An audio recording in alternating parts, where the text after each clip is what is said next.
Sejam todos bem-vindos de volta a esse canal, o canal Theos Talk, aqui onde nós falamos sobre Deus a partir de todas as coisas. E no vídeo de hoje nós iremos falar sobre Deus a partir do filme O Conde de Monte Cristo de 2002, com aquele ator que fez a Paixão de Cristo do Mel Gibson. Será que a gente consegue falar sobre Deus no Conde de Monte Cristo? Fica comigo até o final e vamos descobrir juntos logo após a vinheta. Então, bora! Vamos falar de Deus!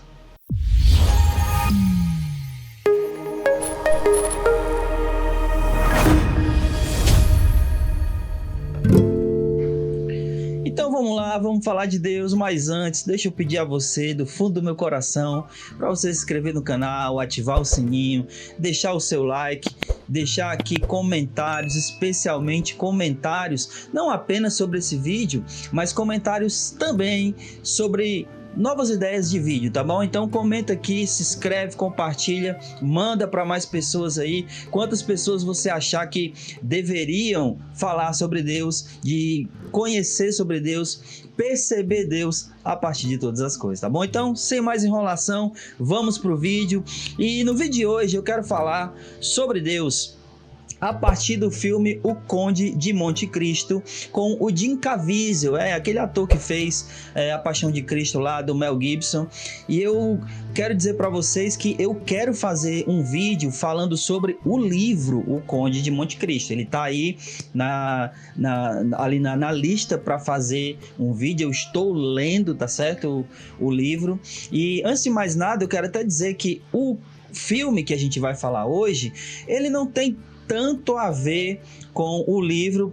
Assim, a história é basicamente a mesma, mas já deu para perceber que ele tem um final diferente do final que foi tido no Conde de Monte Cristo, no filme Conde de Monte Cristo de 2002. O filme O Conde de Monte Cristo de 2002, ele levou mais para essa questão do romance realmente, daquela questão do final feliz, e eu tô percebendo já que o livro não está se encaminhando para essa questão do final feliz. E só mais um detalhe, eu tô falando do Conde de Monte Cristo de 2002 porque recentemente, se não me engano, no ano passado, 2024, eles fizeram um novo filme do Conde de Monte Cristo, que, ao meu perceber, ele está um pouco mais parecido com o que realmente é a história do livro. Mas o meu ponto aqui é falar sobre justamente O Conde de Monte Cristo de 2002. E eu vou falar aqui com todos os spoilers, né, possível, até porque esse filme é de 2002. Então, eu acredito que, se não todo mundo, mas a maioria já deve ter assistido esse filme. Então, eu vou falar aqui, obviamente, com spoilers. A história é a história do Edmond Dantès e da Mercedes. Eles que são jovens, estão apaixonados e vão se casar. Ele é um imediato de um navio mercante, e o filme já começa com o Edmond voltando de uma viagem, né? Na verdade, o filme não começa ele voltando, começa ele na viagem, e aí eles aportam numa ilha, a ilha de Alba, aonde lá está exilado o famoso Napoleão Bonaparte. E eles aportam nesse local porque o capitão do navio, ele pegou uma doença, se não me falha a memória, ele pega malária. E aí eles aportam lá a fim de dar alguma coisa para o capitão, a fim de ver se eles conseguem salvar a vida dele. Porém, ele não resiste, ele acaba morrendo.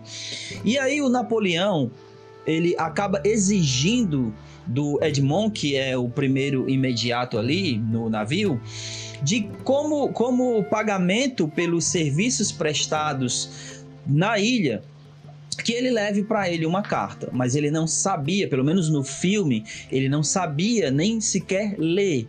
Então ele não sabia do conteúdo da carta, ele não sabia nem, se ele quisesse, ele não conseguiria saber o conteúdo daquela carta. E o que ele não sabia é que aquela carta continha justamente todos os horários de troca de turno dos soldados que guardavam aquela ilha, e aquela carta era para os seus aliados na França, justamente para uma tentativa de tirar o Napoleão daquela prisão, né? Porque era uma ilha, mas era uma ilha prisão para o Napoleão. E aí o Edmond, ele acaba sendo preso, né, por conspiração, por traição, muito embora o homem que interroga ele percebe que ele é inocente, mas a carta era justamente para o pai desse homem que o interroga. Então ele, com medo de ser associado por conta do seu pai, ele acaba mandando prender a única pessoa que sabia do conteúdo, aliás, para quem era, não do conteúdo porque ele não sabia ler, mas para quem era endereçada a carta. Então tudo isso foi feito por uma traição do próprio amigo do Edmond Dantès, que era apaixonado pela sua noiva, né? Que é o Ferdinand. Não lembro se é... Não, Danglars é outra pessoa, mas era o Ferdinand. Então eles eram amigos desde criança. O Ferdinand de uma família muito rica, o Dantès de uma família humilde. Aliás, a família do Dantès se resume a ele e o pai dele. Então ele acaba sendo traído pelo próprio amigo. E isso aqui já é algo que é bem diferente do livro, porque no livro eles nem sequer são amigos. O Ferdinand, ele é amigo ou primo da Mercedes, mas ele não tem ligação nenhuma com o Edmond Dantès. Então ele acaba sendo preso, passa 13 anos numa prisão castelo chamado Castelo d'If, e lá ele conhece um abade ou um padre. E aí o padre passa para ele uma localização de um tesouro chamado Tesouro de Espada, que era um pirata, se não me engano, e ele acaba roubando tesouros do reino, e ele acaba escondendo nessa ilha chamada Ilha de Monte Cristo, porque é o nome lá dado ao monte onde tem essa ilha, o Monte Cristo. Então ele acaba escondendo, e aí eles se...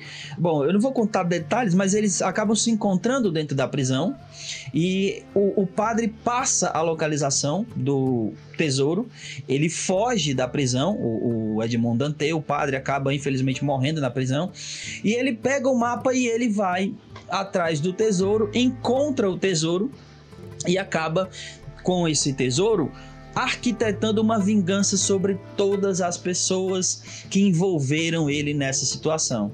Inclusive, ele não sabia, mas ele vai ficar sabendo que a sua amada Mercedes acaba se casando com o seu melhor amigo Ferdinand, que é quem lhe traiu. Então ele acaba, quando ele sai da prisão, ele acaba arquitetando essa vingança contra todos eles. E agora ele, um homem muito poderoso, ele vai se intitular de o Conde de Monte Cristo. O que eu não disse lá no começo, e a parte aonde eu quero chegar no final, é que quando ele volta da viagem com o navio e o capitão acaba morrendo, ele vai direto se encontrar com a Mercedes.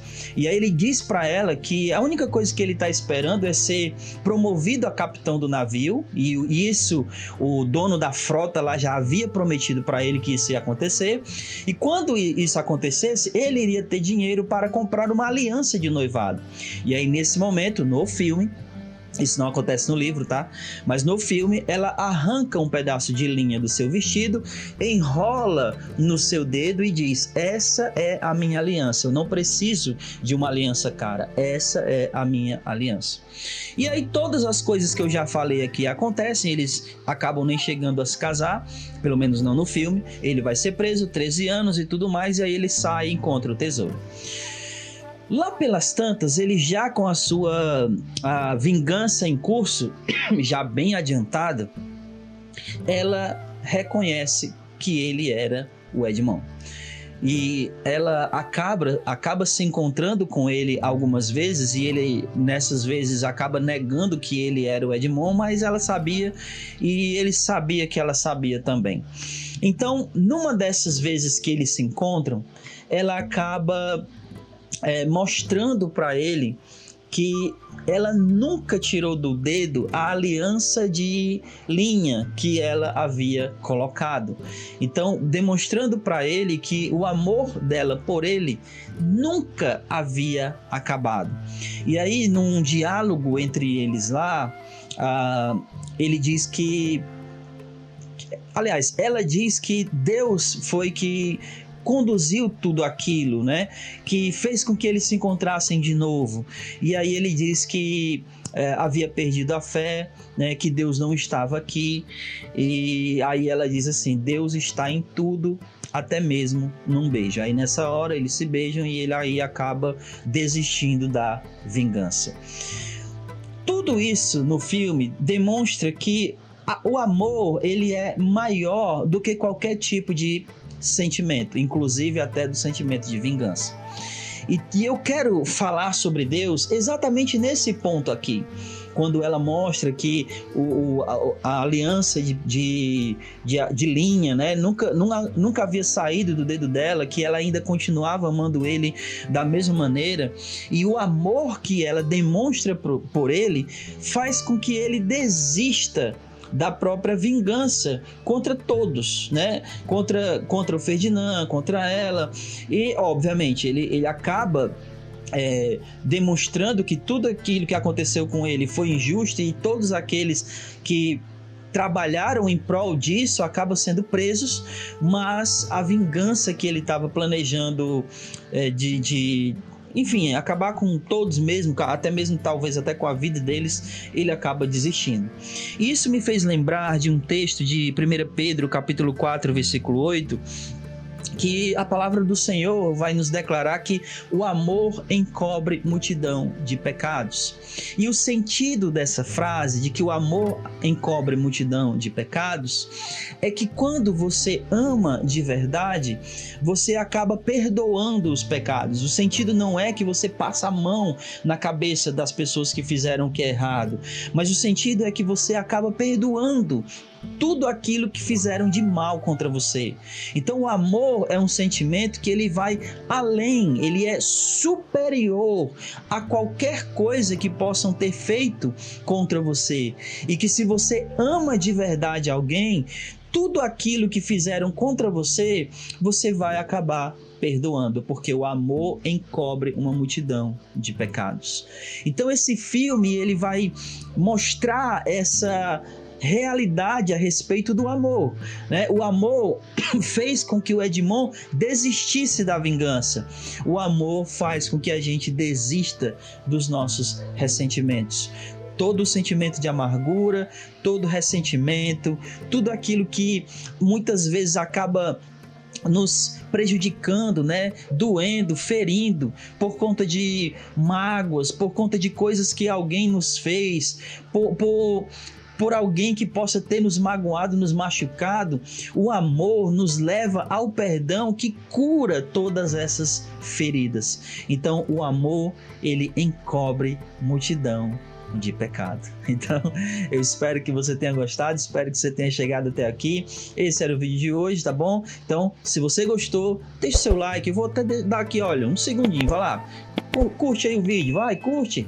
Eu sei que você não curtiu ainda, mas curte o vídeo, comenta também, compartilha, faz tudo isso aí que você vai ajudar esse canal aqui, tá certo? A crescer cada vez mais. Lembrando, quando chegarmos a 1000 inscritos, nós iremos ter a nossa primeira live. Então, nos ajuda aí para que esse canal possa crescer o mais rápido possível. Compartilha, comenta, porque se você comentar, o YouTube também recomenda para mais pessoas. Então faz todos esses trâmites aí, nos ajuda, tá bom? Então esse era o vídeo de hoje, espero que você tenha gostado. Fique com Deus e até a próxima, em nome de Jesus. Tchau.